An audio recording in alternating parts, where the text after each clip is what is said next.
Bonjour à tous, aujourd'hui on va commencer par tous les tracés de la figure de la feuille de cours parce que on va essayer de tout faire au compas. Donc voilà une nouveauté par rapport peut-être à ce que vous avez vu l'an dernier en CM2.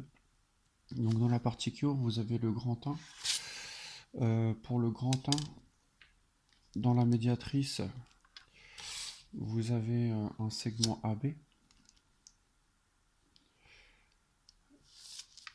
qui est comme ça.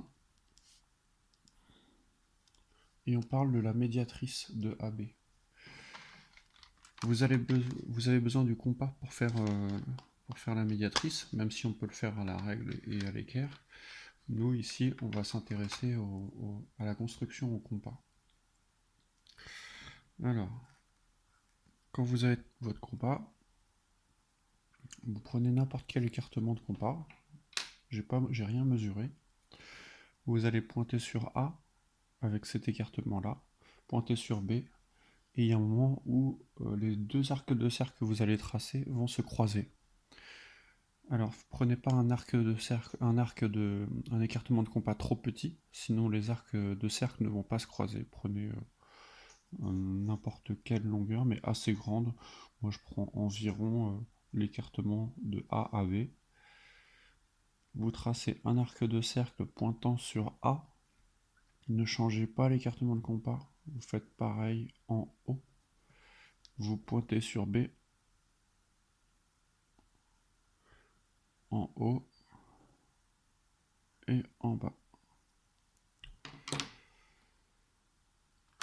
Vous tracez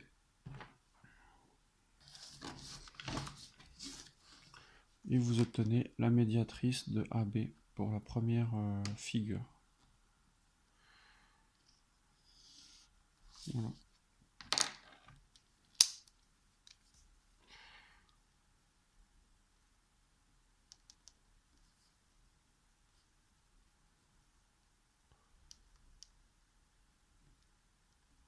On rajoute les codages de la médiatrice.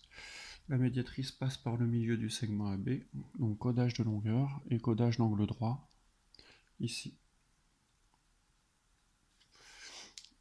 Pour l'exercice 1, pareil, vous avez deux figures à faire. Donc vous avez deux médiatrices à tracer, de IJ, qui est un peu comme ça, et MN, qui est un peu comme ça. Et vous faites pareil. Vous rajoutez ce qui n'est pas sur la figure parce que c'est fait sur Word. Vous rajoutez les extrémités des segments MN sous forme de petits traits qui marquent les extrémités. S'il n'y a pas de petits traits, on rappelle que sans les traits, ce sont des droites qui sont tracées. Donc il faut essayer d'être précis, surtout dans la partie courte, pour pas prendre n'importe quoi. Donc je recommence le même procédé. Vous écartez le compas de n'importe quelle longueur. Vous pointez une fois sur I. Vous faites un arc de cercle en haut et en bas. Ensuite, je pointe une fois sur J et je fais un arc de cercle en haut et en bas.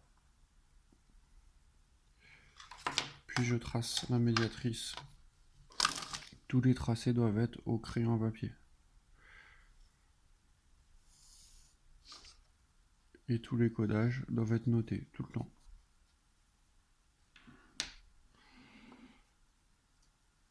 Je recommence avec MN.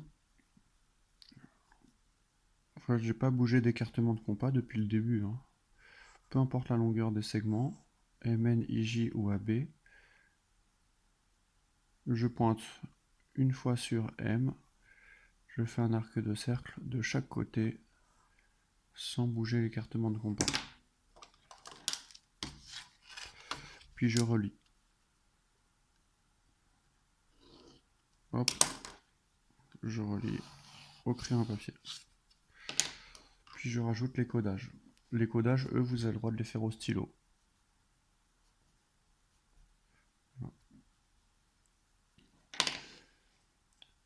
Ensuite, Dans le grand 2, vous avez d'autres figures à tracer.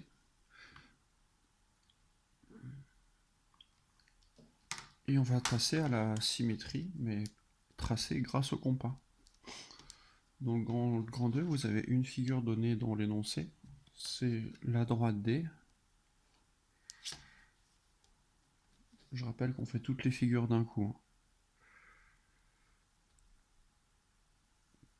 Ça, c'est la figure initiale.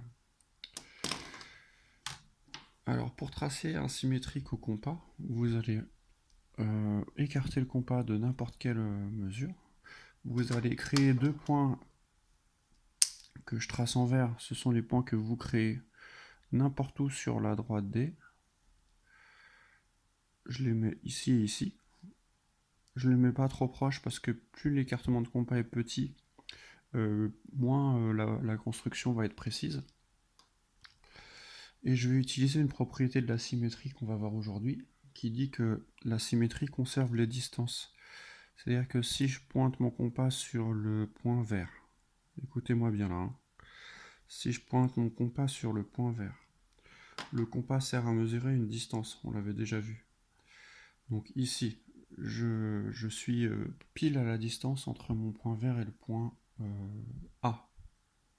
Je penche mon compas pour essayer de faire la mise en point. J'utilise la propriété qui dit que le symétrique va être de l'autre côté de la droite D, mais à la même distance. Donc cette distance-là va être respectée de l'autre côté. Hop, et je fais un arc de cercle de l'autre côté. Voilà, cet arc de cercle est de la même longueur que l'autre côté. Je peux faire même un cercle entier, mais ça va surcharger la figure. Vous laissez ça, et là on va changer d'écartement de compas. On va pointer sur l'autre point vert. Je pointe sur l'autre point vert. Je mesure l'écartement jusqu'au point A. Voilà. Puis je trace l'arc de cercle de telle façon que ma distance de mon point vert à A, quand il passe de l'autre côté de la droite D, qui est l'axe de symétrie, ne soit pas changée. Donc ici, vous avez le point A'. Et j'ai tracé le symétrique du point A, sans règle, sans équerre. Si jamais on devait le faire à la règle et à l'équerre, j'ai laissé un peu de place en dessous, vous pouvez le faire hein, sur la feuille. Je vais le faire à côté. Si jamais vous devez le faire à la règle et à l'équerre, alors c'est très simple. On va utiliser aussi une propriété de l'axe de symétrie qui doit être perpendiculaire, l'axe de symétrie d'un segment qui doit être perpendiculaire à ce segment. Donc, hop, je trace, je relie, et ensuite, je veux être sûr que mon point A' soit à la même distance de la droite D jusqu'à A. Donc soit je mesure à la règle, mais le plus précis c'est le compas, parce que quand on utilise le compas, on n'a pas de problème quand on tombe entre deux graduations. Donc je mesure, et je reporte de l'autre côté. Petit problème de mine de compas, moi. On voit très peu le trait de crayon, mais on trouve A' là. Voilà, à la même distance. J'ai mesuré la distance ici. Et ici, j'ai fait un angle droit. Voilà les deux façons pour tracer un symétrique soit au compas, soit à l'équerre et à la règle. On va continuer la suite à la prochaine vidéo.